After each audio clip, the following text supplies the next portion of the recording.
Welcome, IT changemakers, to the DEX Show with Tim Flower and Tom McGraw. Let's get into it. Welcome, changemakers, to the second installment of Reality Bytes, the DEX Show's show within a show, where we look at some of the biggest DEX stories in the media right now, and with the help of some choice Nexthink technologists and writers, attempt to really ground them in the real world of real IT teams and customers. I'm Tom McGrath, joined as ever by Tim Flower. Tim, I hear that the world is worried about us Londoners. It's too hot here, apparently. Is this true? You're all getting news stories about our summer. Yeah, Tom, we're hearing it all the time. You guys are in meltdown. U.S. has had this in Texas and various states. We get under the hot sun. It's unusual for you, and as I understand, you don't have air conditioning. The heat, I know, can wreak havoc and cause a bad hair day every once in a while. It's true. It's true. We don't have air conditioning, but we do have plugs, and you can plug fans into those. And I just find it, it is our first summer in some time. I hate to be a killjoy and suggest that London and England isn't melting and in some kind of permanent crisis, but I was surprised that we're making global news stories. I will say that much. But anyway, on with the show. We actually have the whole point of this show to a degree, and we had a wonderful first episode, was really to bring together all different voices from across Nexthink, different perspectives, and we're having a little difficulty with our second panel, and this is because, right, first of all, our DEX Hub contributors from the first Reality Bytes, Megan Brake and Sam Holzman, they're both on their summer holidays and well earned, and so we thought there's no problem there. We're going to bring in Sean Malvey. Regular listeners will know Sean from previous episodes, but then Sean, as of the other day, had his first child a few weeks earlier than expected. So we're a little bit of a sort of summertime ghost ship, both at the DEX Hub and on Reality Bytes here. But we are joined, as we were before, by the fantastic Dina Elshawaf. Dina, welcome back to the show, your second appearance. I hope you got good feedback on your first. Thank you. Yeah, I had a good feedback, and apparently you did too, so I'm glad to be here. Everybody loved you, Dina. Everybody loved you. Thank and we you. thought that this is a great opportunity as well to bring somebody into the limelight a bit, somebody that's been doing amazing work in the background of the DEX Show for some time, and that is our super producer and Nexthink's very own social media supremo, Kathryn Shea. Kathryn, not so much welcome to the DEX Show, that would be the wrong thing to say, but welcome to the DEX Show mic for the first time. Let the listeners hear your voice. Thank you. I'm excited to be here. I'm usually a silent participant on these recordings. I hope I didn't make you sound like a plan B there. You're really not. You know we were going to bring you onto this panel sooner or later on Reality Bytes. And listen. Let's roll straight into it, Kathryn. You've got our first story today. Tell us about it and why you've chosen it. Yes, today I wanted to bring up the highly controversial return to office policies that we've been seeing about. I know, while COVID is very much so still present, the world is opening up a bit, as are a lot of corporate offices.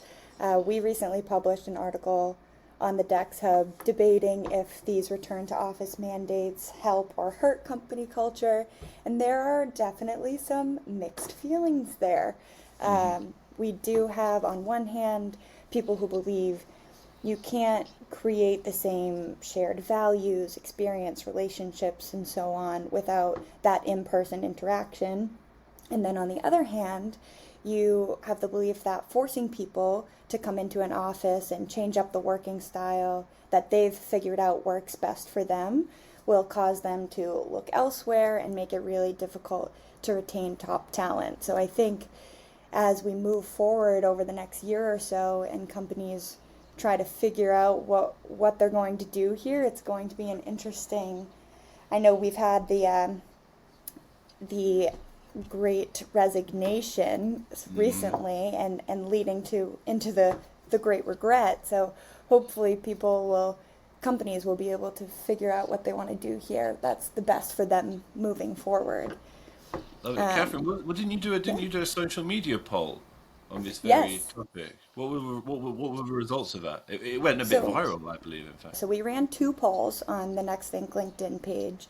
One asking people what their current remote work policy was, and the other asking what their ideal policy would be. So we got over 1,000 responses on each, which was amazing.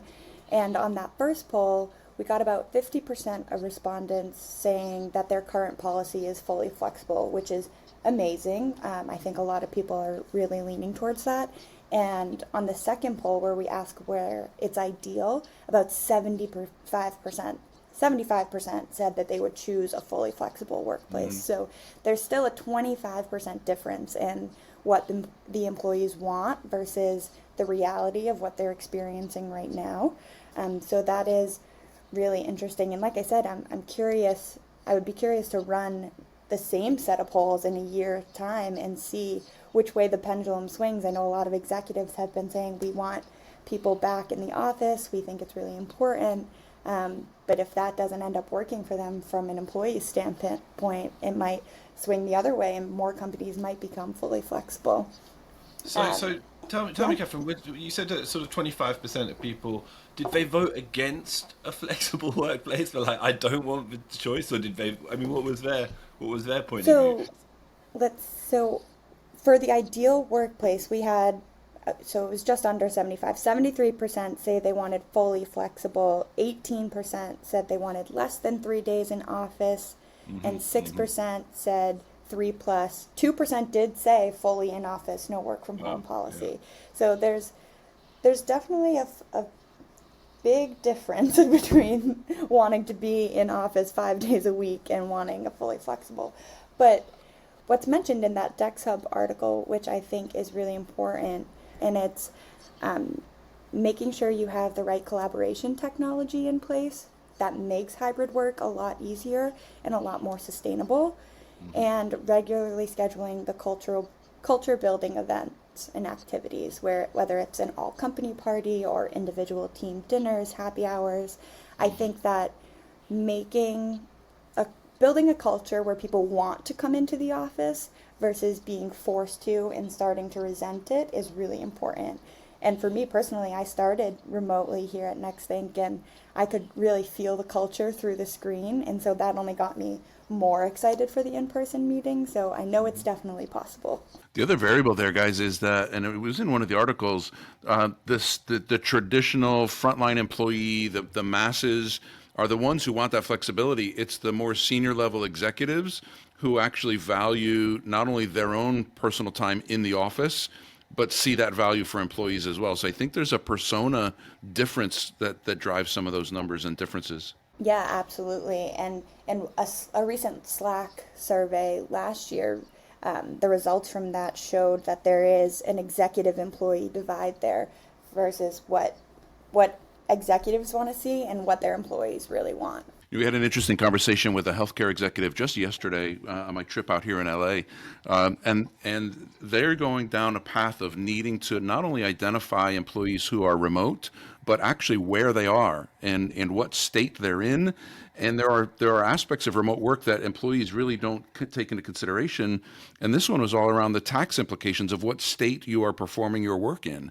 And if you claim or if you state that you're working remotely in Texas, but you go to your winter home in Florida for 4 months, there could be some tax implications there. So there's lots of different nuances to what remote work actually means to an enterprise. Yeah, absolutely. And Dina, what about from the technical point of view, from the IT point of view? Kathryn was just pointing out the importance of providing the right technology.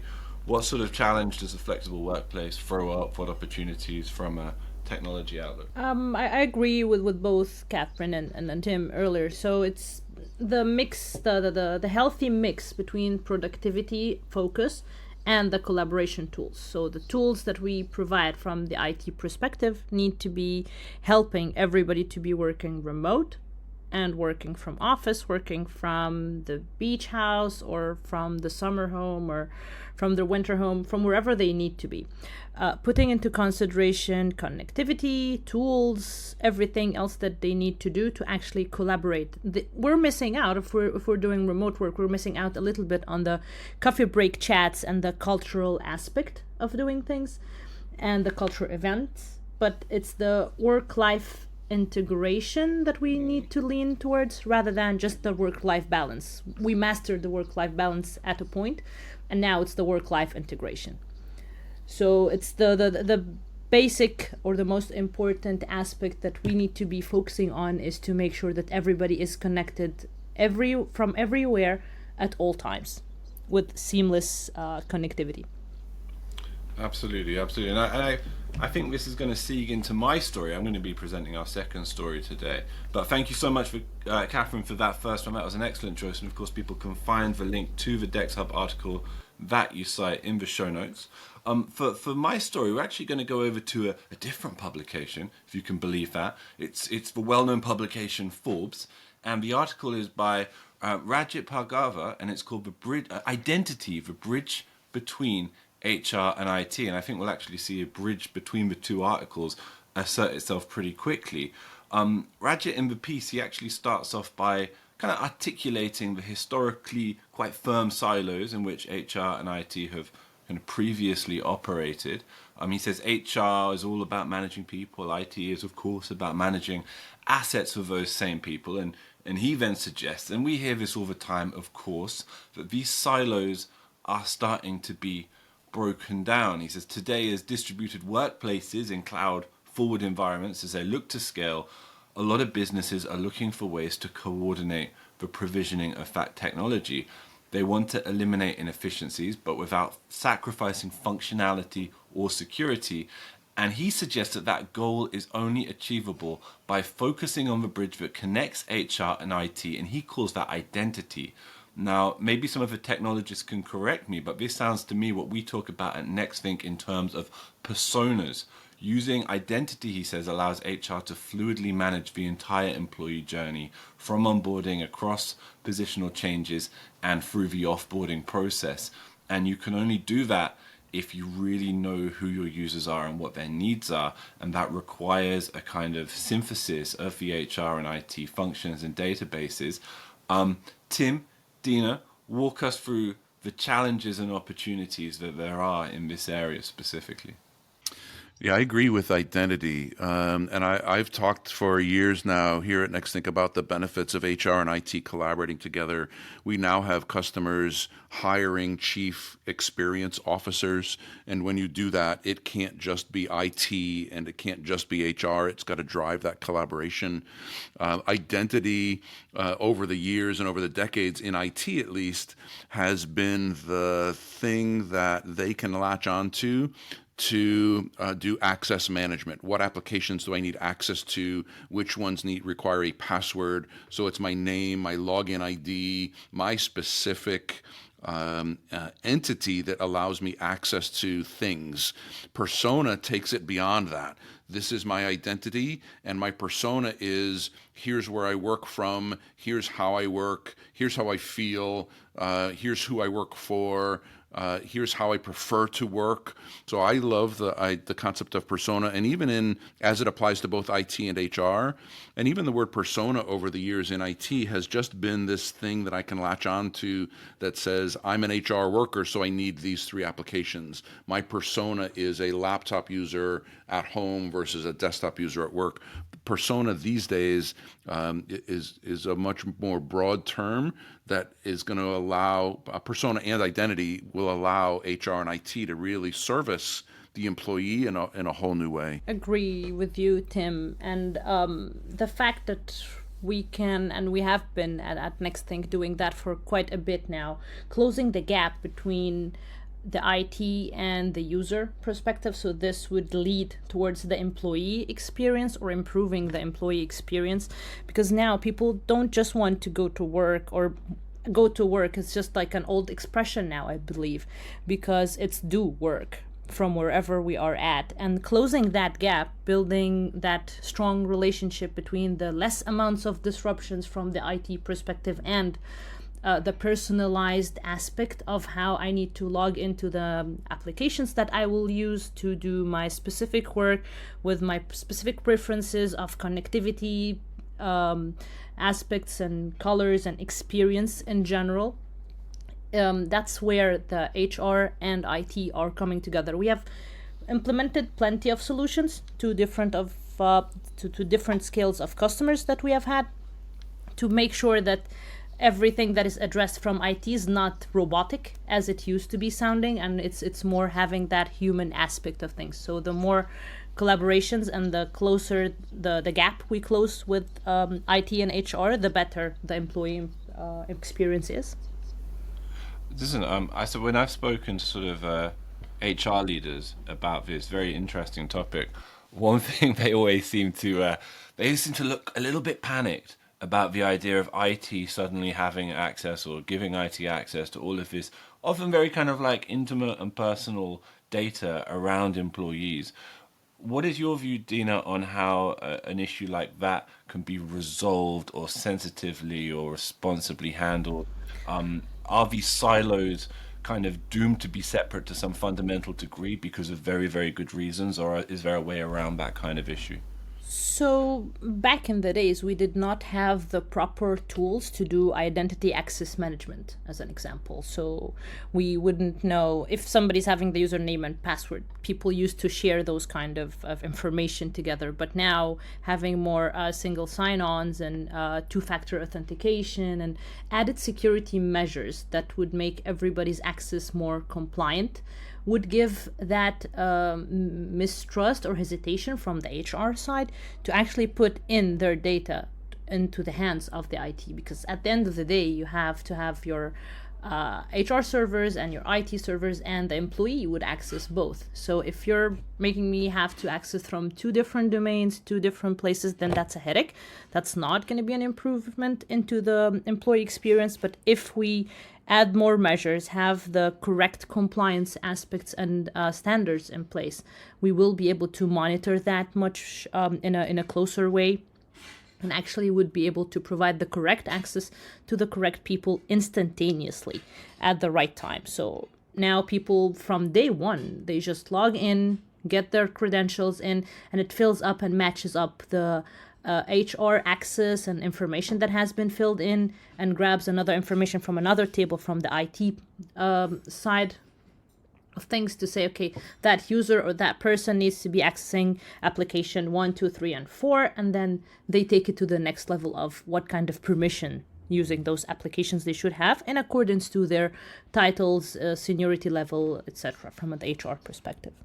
And in the early days of providing access to cloud applications, employees would have direct access to that cloud provider, whether, name the application. They would log in to that cloud, and centralized IT or HR didn't really have control over it. In other words, they could leave the company and still be able to log into that cloud provider until they went through some kind of a deprovisioning. There's technologies now that prevent that. You've got things like Okta and single sign-on and ways to bring all that together. But the traditional problems where different applications in your own data center didn't talk to each other, we've still got similar problems where different applications in different cloud providers now don't talk to each other. So there's still work to be done. We've started to solve the provisioning and access issues. I think there's still work to be done in how we integrate and collaborate across disparate clouds. Yes, having this onboarding, offboarding, and the operation process of the employee within a company or an organization used to be a very big headache back in the days, like you mentioned, Tim, because we had to go make sure that, is this person still working for us? Do they still require device A? Do they still require device B? So now with having more access management and inventorial links between the HR systems and the IT systems, we are able to actually do the onboarding in a seamless, instantaneous aspect, and the offboarding in the same manner as well. So if somebody leaves, they don't have to go through the forms filling and all of that. You just disable the access, make sure that everything else from an inherited or a hierarchy perspective is just being disabled right away. So even now, yes, we still have difficulties at some point if we are scattered all over, but if we have one place where we're gathering everything in the same location, it's going to be easier to actually track it down. And again, with single sign-ons, with Okta, with all those kind of apps, it's getting more and more easy now to do it. rather than it used to be back in the days. Right then. Well, I think this has been another great discussion, but I have to tell you all that I've had my fan off of a recording of this show, and the fan needs to go back on before I do actually melt a little bit. So I'm just gonna thank this skeleton crew. I think we've done rather well for this summertime special. Huge thanks to everyone for stepping in and stepping up and making it a great second edition of Reality Bytes. A special thanks to you, Kathryn, for joining us on the mic for the first time, and we'll see you all next time. Thanks. Thank you, everybody. Goodbye. Thanks all. Goodbye. To make sure that you never miss an episode, subscribe to the show in Apple Podcasts, Spotify, or your favorite podcast player. And if you're listening on Apple Podcasts, make sure to leave a rating of the show. Just tap the number of stars you think the podcast deserves. If you'd like to learn more about how Nexthink can help you improve your digital employee experience, head over to nexthink.com. Thank you so much for listening. Until next time.